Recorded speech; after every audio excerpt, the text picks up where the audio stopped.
going on, Nitrosites? It is your boy, the Nitro General here, and welcome to Week 6 of the NPBA against the Palafinish him and Coach Soulless Surfer. Now, we've fought Soulless Surfer quite a bit on the channel, right? We usually beat him, but he's still a pretty good battler. He filled in for somebody who had lost, like, the majority of their battles for the season. I think they had lost, like, all of their battles for the season up until that point. So he filled in for somebody else. So he took over a team. He's a pretty good battler. He's got a pretty scary team. But yeah, before we get into that, we do have some transactions. But before we even get into the transactions, if you guys like this video, make sure you hit that like button down below. Subscribe if you guys are new. Leave me a comment down below about anything that happened. Of course, make sure you share this video with your friends.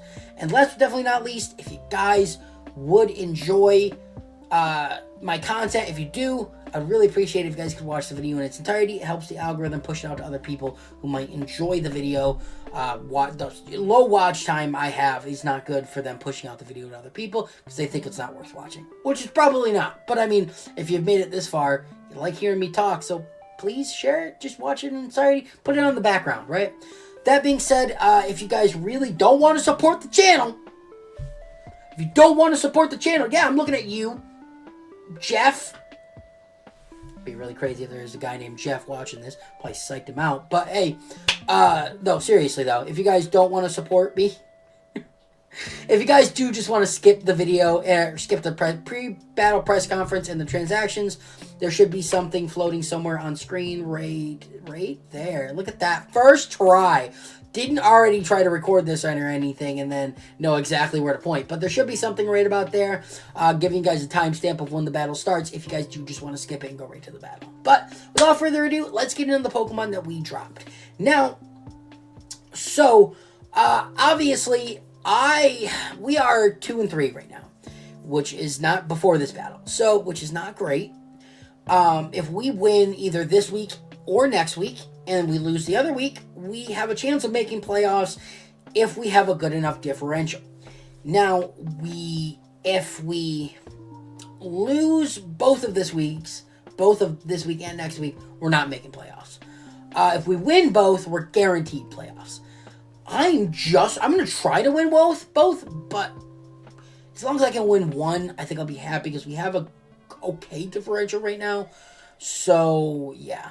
But I usually don't make my transactions this late, right? Usually I make them between week 3 and 4. That's usually about the best time that I can tell when a Pokemon is doing what it needs to, what it doesn't, and still enough time to be able to make transactions that are truly going to be able to help our team for the rest of the season. Being able to make them in week 6, 1 week before the final week, a lot of the times, some things don't really make a difference, but I waited a little bit too long, but I really think that we needed to, right? I thrive in hyper offense. If you guys have been watching the channel for any amount of time, you know that I thrive in hyper offense. So, that being said, we needed to get another tier 1. I needed more power, right? I needed more oomph. I needed something that something more that people would be scared of coming in to fight me. Besides Mega Darkrai and Urshifu Rapid Strike, right? I needed something else, so we needed to pick up another tier 1. That being said, we needed to drop a tier 2 and a tier 3, and pick up a tier 1 and a tier 4. So, the Pokemon that we dropped, unfortunately, are Iron Crown and Flygon. Now, I'm going to go through both of these really quickly. I'm not going to dwell on it too much. I did not want to draft Iron Crown. I picked this thing up in the grace period. I wanted Metagross, and I'm a little sad because I still think it would have been such a great addition to our team. But Iron Crown, I don't really care for. We brought it like twice. It hasn't really done too much. I really only think it only does much when we have a really big fairy type weakness. A Pokemon like a Tapu or something. Otherwise, I just don't really want to bring it. Like, if I'm being completely honest, I don't care for any of the Paradox Mons when it comes to draft, with the exception of 3, right? Iron Valiant. Oh my God, why can't I think of the name right now? Iron Valiant, the Paradox Donphan, Great Tusk, and Fluttermane, right? So Fluttermane. If you probably wouldn't even get that if you don't watch Patters, but you know, So, yeah, those 3 Pokemon specifically, I do like. They are the exception. I don't like any of the others, right? I think that because we didn't draft an electric terrain mon, but I mean, technically, Electro gets electric terrain, but I want one that sets it up immediately. Really just, it's not good without it, right? And I'm not drafting Picurchin at tier 2. It's a terrible mon. And I'm not drafting Tapu Koko. It did become available, and I know I needed another tier 1, but I thought Tapu Koko had better offenses. I genuinely didn't realize it was as bad as it was, right? Offensively, it's fast, has good defenses, but its special attack and its attack are crap, right? It's like 90s, its highest one, or something like that. I can't remember, but it didn't really do as best, like as good as I wanted it to. So, and I wasn't going to draft it when we already had an electric, already had a fairy type, just for Iron Crown. And you can hate me if you want. You can kill me with your words down below in the comments. Don't actually kill me, but kill me with your words down in the comments. Booster Energy is a terrible item. I don't even like it in regular competitive, but I can see it has a use in regular competitive. In draft, it's a terrible item. I don't care. It's terrible, right? I don't want to have, first of all, it's extremely easy to speed creep a +1 Iron Crown, and it's extremely easy to bulk your Pokemon enough to take a +1 special attack from it, right? Not to mention, it just, you know, if I have it out and I have Booster Energy out, they can easily swap into something else. If they prep for a +1, then, you know, they can swap into something else. I have to make the decision then and there, do I lose my boost completely and never be able to get it back and have the item be completely useless? Or do I stay in and try and bet it all on a +1 Speed Iron Crown? Like, it's not going to do anything. If I want it to be fast, it's running Choice Scarf.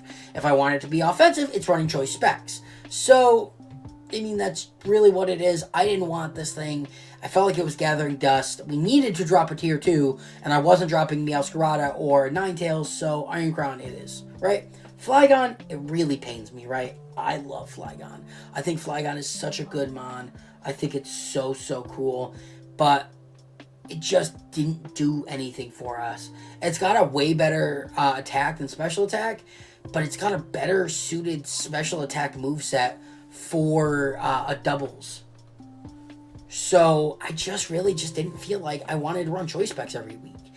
And truthfully, like, it really didn't do very much for us. Now, I kind of knew drafting it that I might drop it, but we needed to drop it, and I like a lot of my other tier 3s. Staraptor, it was close, but I like Staraptor, and I think it does more for us than Flygon ever did. So, but let's get into the Pokemon that we picked up. So first up, we needed another tier 1. I picked a little bit of a comfort mon. We picked Lodestar the Metal, right? Metal, great mon. I love this thing. We used it last season. Can't believe it wasn't drafted. We used it last season. I've used it in competitive a lot. It's really, really good. 135 HP is crazy. 143 defense is crazy. Does have base 65 defense, which is not great. It could be a lot worse, but it's not great. It's very slow too, but that's all right. I mean, its HP is so high that it takes special attacks better than you think.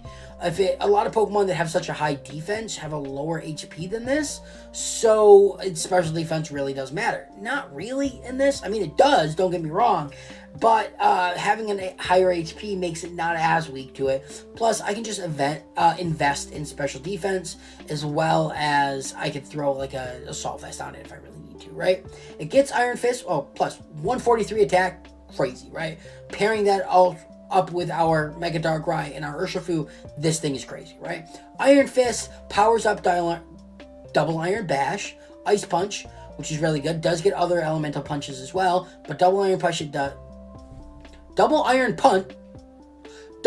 Bash, it does, and as well as Punching Glove could be pretty good on this thing as well.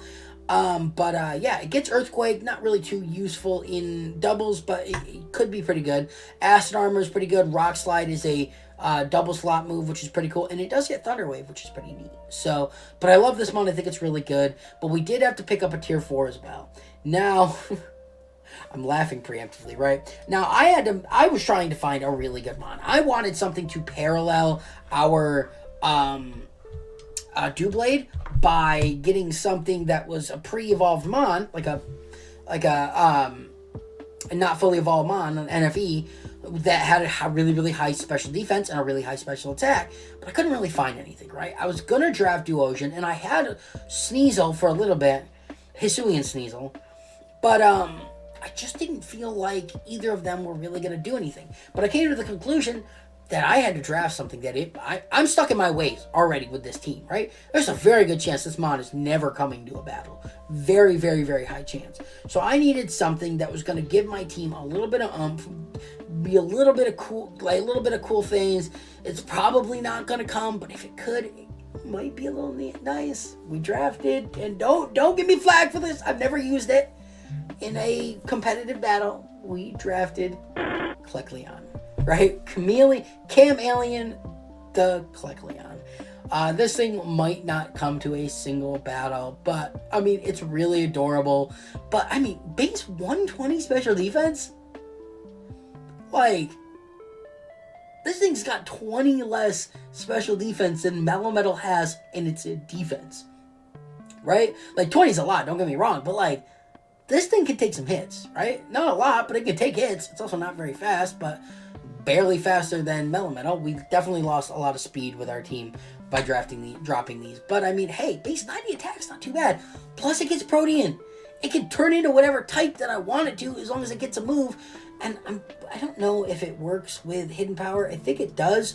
If Hidden Power works, right? Yes, it's only got base 60 special attack. But if I use it just to turn it into a type that I want it to be, it could be kind of cool, right? It gets Fake Out. It gets Recover, which is really nice to recover health, and it gets Mirror Coat. It can take some special hits and then be able to Mirror Coat the damage back off, right? Shadow Sneak. I have a really good position in my mind of it being in a battle and then going for Shadow Sneak, priority attack, turning into a ghost type, and then being immune to a fighting attack that's aimed at it. Well, is it going to happen? There's a 99.9% chance that that's not going to happen, but it would be pretty cool if it did, right? It also gets Toxic, which would turn it into a poison type, and Iron Tail. I put Iron Tail on here just because it can turn into a steel type this way, which is pretty cool. So, this mod probably not coming, but, you know, it could be pretty cool. So, let's move on to Solus's team. All right, so his team, he does have a pretty crazy team, and his team consists of, well, I guess you guys can already see what I'm bringing for my first Pokemon. That's cool. That's fine. Right? Let's talk about his team, right? He's got Mega Phalanx, which I don't think I would have drafted, but it's a pretty cool mon. Does get first impression. No retreat, right? It can't have that, which makes it probably a little worse, but I mean, it's still pretty good. It does get Swords Dance. Libero, Cinderace is pretty cool. Kieran Black is pretty neat with Dragon Dance. I've never really drafted it. I've used it in competitive a few times. I know it's good. I love Galarian Moltres, so I understand why he drafted that. Electivire, very similar to Magmortar, and it gets like Follow Me and stuff like that. I don't think I would draft it just because it's not a special attacker, and it gets way better special attacking moves. Raquanid, I mean Wide Guard, Sticky Webs, very high defenses. Rhydon, another really good Eviolite He's got Tapu Fini, another really, really scary fairy type. Espathra is really, really scary. Nidoking, Sheer Force, and then Kershla. I don't really know what Kershla does, nor do I care, because we have a Mega Darkrai, right? Which we are bringing first. Max HP, max special attack, with a modest nature, remaining 4 in speed. With Dark Pulse, Focus Blast, Sludge Bomb, Calm Mind, right? Dark Pulse hits pretty much everything. Other than like the Galarian Moltres, as well as Tapu Fini. Focus Blast hits the... Specifically, I put that on there. I think I'm just going to click Dark Pulse, no matter what. Focus Blast does hit the Rhydon. It does hit the Kieran Black, too. And then Sludge Bomb, if I can catch the Tapu Fini in on the switch. And then Calm Mind, it would be really cool if I could... I haven't brought it yet this season, so it would be really cool if I could just, Calm Mind up, get some boosts, and then be able to sweep. That would be pretty neat. Darkrai hasn't been as good as I thought it was this season, but yeah. Next one up is... We are bringing Urshifu. We are bringing Urshifu this week. Spoiler alert, we're not bringing any of our transactions, right? I wanted to bring Metal, especially for the Tapu Fini and the Kieran Black, but with that Phalanx and the Cinderace, just didn't feel like it was a good idea. Plus the Nidoking, like, I feel like he could prep really hard for it. Plus the Rhydon, even though it's going to be super effective against it, but it could still outspeed me and hit me with an Earthquake or high horsepower, whatever this thing does. But we're running Choice Band, Punching Glove again this week. Surging Strikes, Close Combat, Ice Punch, U-Turn, right?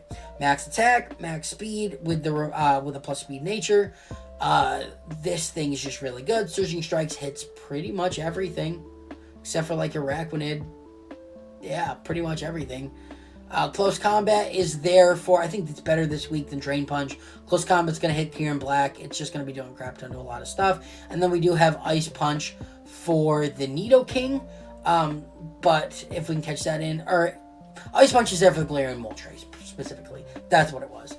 To catch that on the Switch. And then U-Turn, just because I think that's just good in general. For pivoting, this thing is faster than a lot of his mons. He does have a relatively slow team. So yeah. Next one, we do have a Alolan Ninetales with Freeze Dry again this week for the Tapu Fini. But we have Max Special Attack, Max Speed with a Modest Nature this week, meaning 4 in HP. We have Light Clay again for Aurora Veil. Freeze Dry there is specifically for the Tapu Fini. We do have Blizzard because that's just going to be good in general. And then Dazzling Gleam obviously hits Phalanx, obviously hits Kieran Black, Galarian Moltres. It's just really, really good in general. But we have that. Next up, we do have Ambipom with a plus attack, plus speed nature. Plus attack nature, it's an adamant nature. Max attack, max speed, remaining 4 in HP with Technician Silk Scarf again. Fake Out, Double Hit, Power Up Punch, and Gunk Shot, right? Fake Out's just good in general. Double Hit's good in general. Power Up Punch, again, it worked 2 weeks ago. I'm really hoping it works this week because obviously it didn't last week, but we're not going to talk about last week's battle, right? And then Gunk Shot for the Tapu Fini, that's strictly for that, right? But Double Hit's going to be doing it quite a bit too. To be honest with you, if we have a couple power-up punches set, I'm going to click Double Hit over Gunk Shot because I don't want to miss. So, but we also have Gunk Shot because it hits the Cursula. Don't think Cursula's coming, but hey, it is what it is, right? Next up, we have Electrode, right? Electrode is going to hit that Moltres. It's going to hit Tapu Fini. It's just a good Pokemon. We are running not Choice Scarf. Why do I have Choice Scarf? Choice Specs, right? Well, there's nothing fast enough that I need to run Choice Scarf, right? We're running Choice Specs with max attack. It should be a plus special attack nature. Max special attack, max speed with a modest nature. We do have Aftermath. We have Thunderbolt, Volt Switch, Electro Web, and Helping Hand. Volt Switch with Choice Specs is just good. So is Thunderbolt. Electro Web hits both slots and it lowers the speed. So we do have that. And then I didn't know what else to put on this mon. So I gave it Helping Hand just in case if we bring it out, we can Helping Hand something. Worst case scenario. But chances are we're clicking Thunderbolt or Volt Switch, right? Or if we really need to, Electro Web. But, yep. And then last but definitely not least, we got our boy Doublade coming back with No Guard Eviolite. Really, really cool set this week. Max HP, max special defense with a plus special defense nature with the remaining 4 in attack with no guard, right? We have Eviolite, we have Wide Guard, Iron Head, Swords Dance, and Psycho Cut. Now, this thing's specifically there for Wide Guard. He's got like Dazzling Gleam potential with Tapu Fini. I want to bring this thing anytime I see a Tapu, as well as Dazzling Gleam from Spathra. He's got Fiery Wrath with Galarian Moltres, so being able to have that's just really nice. Iron Head is hitting the Tapu Fini, is hitting the Rhydon, is hitting the Kieran Black, right? And then Psycho Cut is there for the Phalanx, because obviously Iron Head's not doing anything to the Phalanx, as well as for the Nidoking. So yeah, very, very cool set this week. Hoping I can click Sword Stance, but I have no clue. So, but let's get right into the battle, guys. Alright guys, so we have to do a post-battle commentary for this. I'm going to be completely honest with you guys. I was home when I did this battle. I was just so tired and I wasn't feeling well. I really did not want to sit down and record for you guys. I knew I wasn't going to be able to do very well.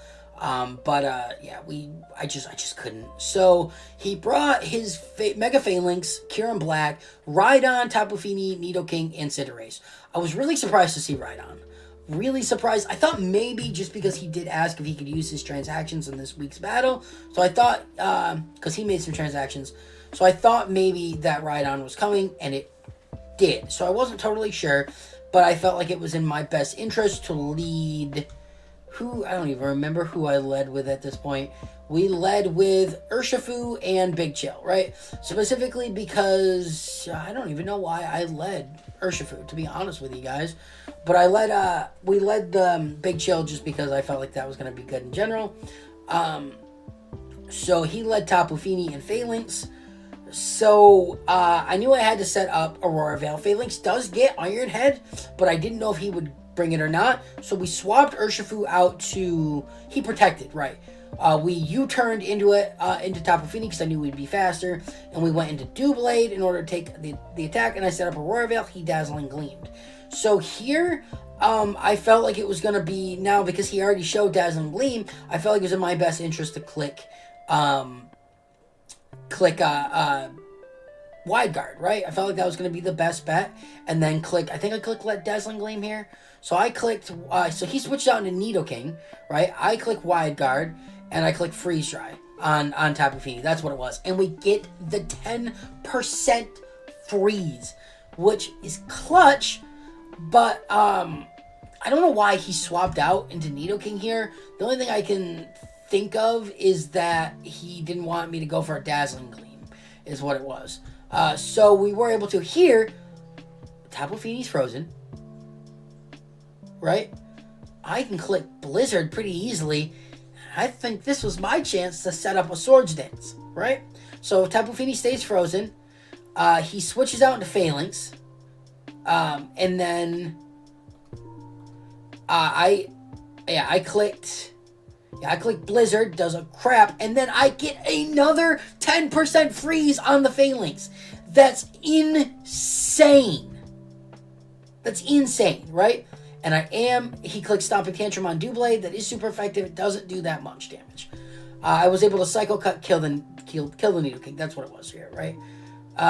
So I felt really bad that I got the double freeze here. He does immediately Thaw, though, and he goes for Protect. And he Pyro Balls into Water Hazard. That's why I switched it out, because I figured that's what he was going to do. And then I was able to click Swords Dance here. So I'm +2 attack right now. I knew that I wasn't going to be faster than the Cinderace. And I was a little nervous here, but I did click Surging Strikes into the Cinderace here. He U-turns. Again, I think he thought that I was probably going to do that. And then if he killed Doublade, probably wouldn't have done too much for him, because then Cinderace would go down. So he swapped into Kyurem, right? I was able to Surging Strikes onto Kyurem. It doesn't really do very much to it. You know, the crit. Like, that I was, like, genuinely surprised he did so little. He close combats on Water Hazard. And then I was able to click Psycho Cut, and with the defense drops, I kill the Phalanx, right? So Cinderace comes back out. He Will-O-Wisps on Water Hazard. So, I don't know why, because he was going to be faster, but I don't know, maybe he couldn't kill me with Pyro Ball, or maybe it was a roll, I don't know. Or maybe he thought I was switching out into Dark. It wouldn't matter, right? So I think he Will-O-Wisp just so it would be harder for me to kill him. And then I was able to, I clicked Surging Strike. Surging Strike still kills Cinderace here. I was able to click Iron Head. He Dragon Dances, which I felt like was a last-ditch effort, but it didn't matter. Doublade gets a third kill with Iron Head, right? So Rhydon and Tapu Fini come out. Tapu Fini is frozen. I figured that's what he did. Genuinely, I think he probably burnt Urshifu so that I had a less of a chance to kill Kyurem Black. But because with the +1 Dragon Dance, he could have swept my team. Like, he genuinely could have, right? And I was able to Surging Strikes into the Rhydon, and even with the burn, it's 4 times effective. Rhydon is gone, and then I was able to click Iron Head on a frozen Tapu Fini, and I was able to get my 4th kill, and Doublade with Swords Dance gets 4 kills, and kills 4 out of the 6 Pokemon on his team, and we win 6-0. Now, I will say GG to Solus. It really, really sucks. The 2 freezes were absolutely crazy. I don't know if it really mattered too much, but if he was able to hit me with Phalanx, I think that would have done a lot. But I just think it was really good. And I think his team is really good. At the last ditch effort with that Dragon Dance, if Ironhead didn't kill, he might have been in a better spot.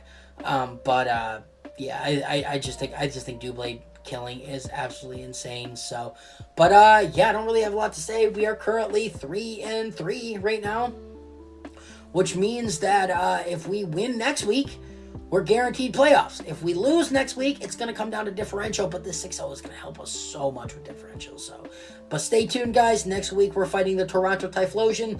Again, on the channel, we fought him a lot of times. So, but yeah, guys, that is going to be it from me. So like I say at the end of every video, I am the Nitro General. I really hope you guys did enjoy it. I'll see you in the next one. Nitro General is out. Peace.